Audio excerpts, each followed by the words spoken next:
Bomani, one thing that, because I've been, I started college in the mid-'60s, and I was at Tennessee University of Houston when they just integrated their athletic program, and I saw a lot of this utilization of these athletes. I believe the first black athletes to graduate from the University of Houston was like 20 years after they had integrated. And but I see it also with the white athlete. I think the college system, at least in the years gone by, was just basically taking these great athletes, and as you said in football, it's the only farm system. They were letting them play, maybe finish their eligibility, but maybe not graduate. And even at the pro level, there's still not a lot being done until recently to prepare them for life after sports. And so it's really kind of an abusive system at all levels. So you would like to respond to that at all?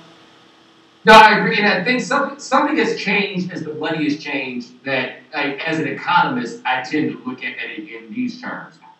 Say the 1960s, or in that time period, you weren't putting all your eggs in the basket of being a professional athlete because that basket wasn't going to pay.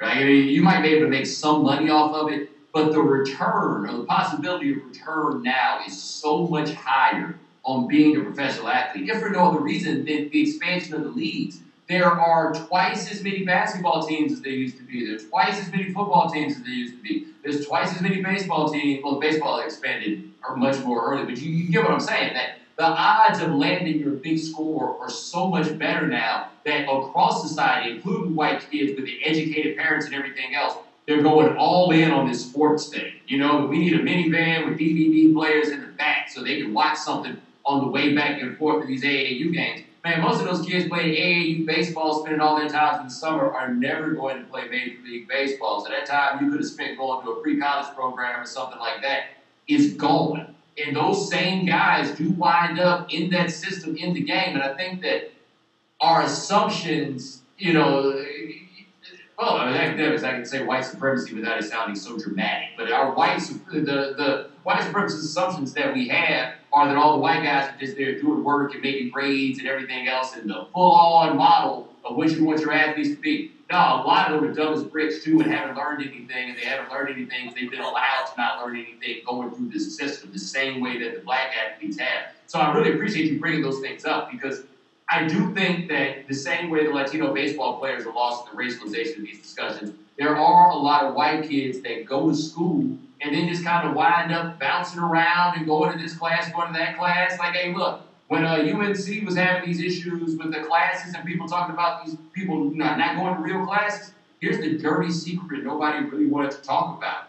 Those weren't just football and basketball players. That's a lot of women's soccer players. There's a lot of field hockey players. There's a lot of people in these non-revenue sports who got to put in all the same time because their coach is afraid of getting fired just like the other coach.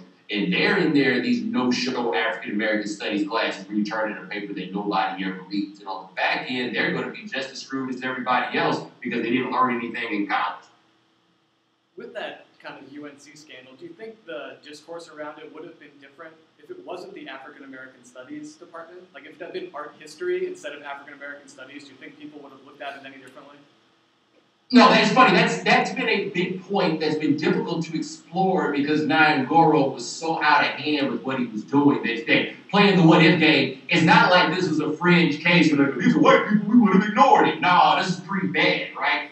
The most telling thing to me about that was the fact that he's been the head of the department for 20 years. And I don't know how department heads work at Rice, but I bet you're not going to find a department at UNC where you've had the same guy in charge for 20 years. It's just typically not how it works. It rotates around, let alone a guy who has been going every semester, showed up in the first day of class, said, hey, I'm going to Africa to do research. It was always Africa. Nobody cares what country in Africa you're going to. It's all Africa, right? I'm going to Africa, and I'm doing research. I'll be back at the end of the year. And he did this over and over and over again, and nobody ever cared. Like, how can you be the head of the department for 20 years while you're in Africa for the whole time?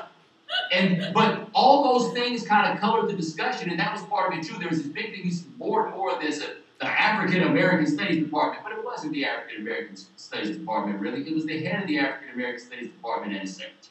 And I don't think that it would have been characterized as the whole department had it in the art history